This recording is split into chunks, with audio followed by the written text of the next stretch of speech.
Okay, my friends, there's something that I want to talk to you about.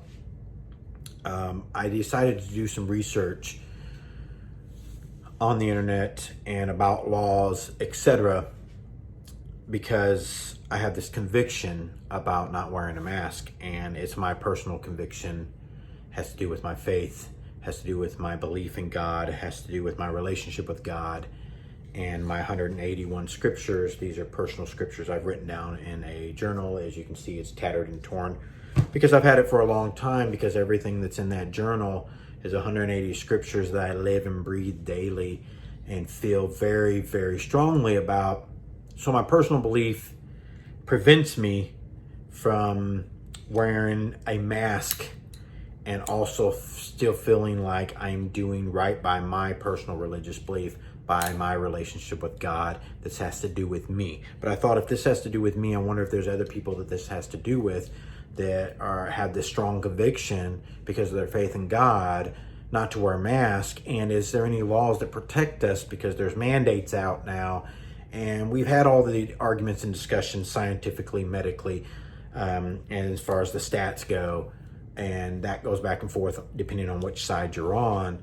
But what about a religious protection? Because this is something that truly bothers me, and did bother me the one time I put a mask on just to sit in my seat at a restaurant with my children, and how it just crawled all over me, and made me feel like I'm dishonoring my faith, made me feel like I'm dishonoring my relationship with God, and I'm not believing what I know I believe.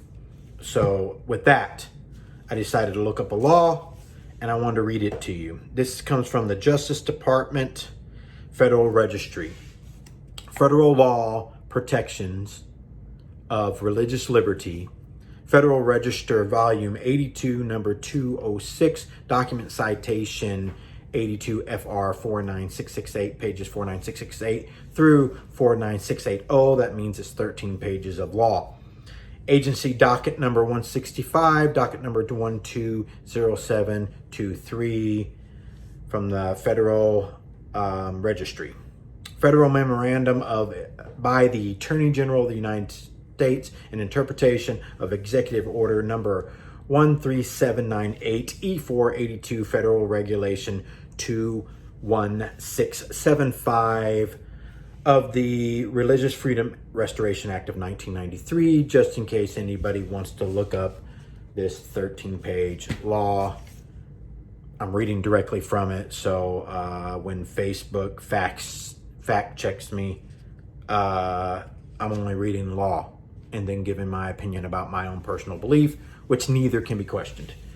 The exercise of religion includes the right to act or abstain from action in accordance to one's religious belief. The Free Exercise Clause protects not just the right to believe or the right to worship, it also protects the right to perform or abstain from performing certain physical acts in accordance to one's beliefs. It's a physical act. Federal statutes include Religious Freedom Restoration Act of 1993, RFRA. Support that protection. Broadly defining the exercise of religion to encompass all aspects of observance and practice, whether or not central to or required by a particular religious faith. Now, I found this one interesting. The freedom of religion extends to persons and organizations. Now, this one I found interesting because of businesses in particular. The Free Exercise Clause protects not just persons, but persons collectively exercising their religion through churches or religious demonstrations, religious organizations, schools, that's interesting, private associations, and even businesses. All are protected under this act. Religious act, even businesses are protected under. RFRA does not permit the federal government to second guess the reasonableness of a religious belief. The Religious Freedom Restoration Act of 1993 prohibits the federal government from substantially burdening any aspect of religious observance or practice. RFRA applies to all actions by federal administrative agencies, including rulemaking, which is a funny one, adjunctions, or other enforcement actions. That's important if you know what that means. The governmental action substantially burdens a governmental action substantially burdens an exercise of religion under the RFRA if it bans an aspect of an adherent's religious observance or practice, compels an act that's inconsistent with the observance or practice, or substantially pressures the adherent to modify such observance or practice. Because the government cannot second guess the reasonableness of a religious belief or the adherent's assessment of the religious connection between the government mandate, because we just had a mandate in Arkansas, and the underlying religious belief.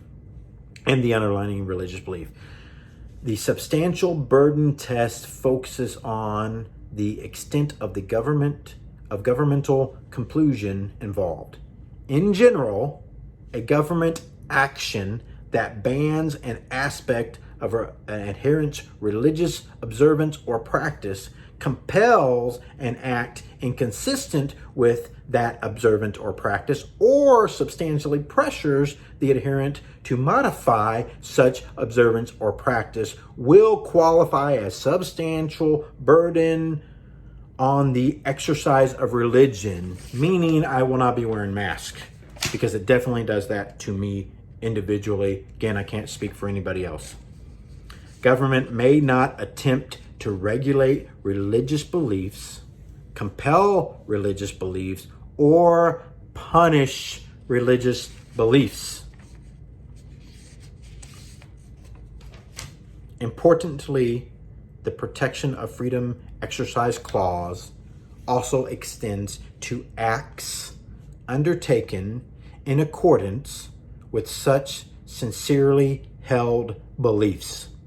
That conclusion flows from the plain text of the First Amendment, which guarantees the freedom to exercise religion, not only the freedom to believe in a religion.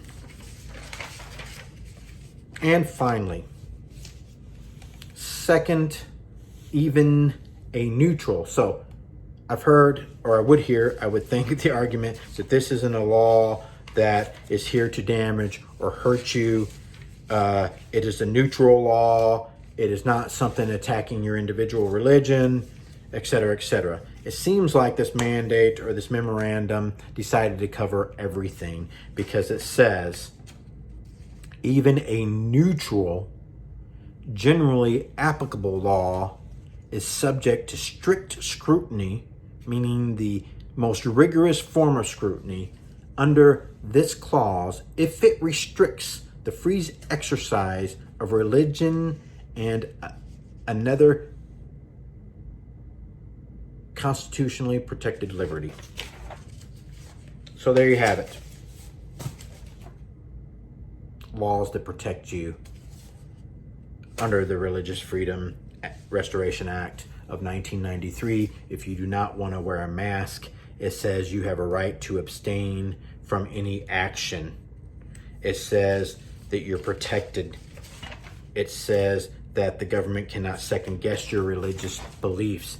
It says that it cannot burden any aspect of your observance or practice. It says no rulemaking, adjunction, or enforcement actions can be made against you. It says it cannot burden you, any religious practice, and that cannot compel you to do anything inconsistent with your observance or practice, or pressure you to modify your observance or practice. It's not allowed to do that. Even if it's a mandate between the government mandate and the underlying religious belief. It can't do it. It can't compel you, and it cannot punish religious beliefs. Protected, protected, protected. Look up the law. In the beginning of the video, I told you all the places to find it. I told you the citations. I told you the docket number. I told you the Federal Registry volume number, etc. Look it up. It's all there. It's in black and white for you. You're protected.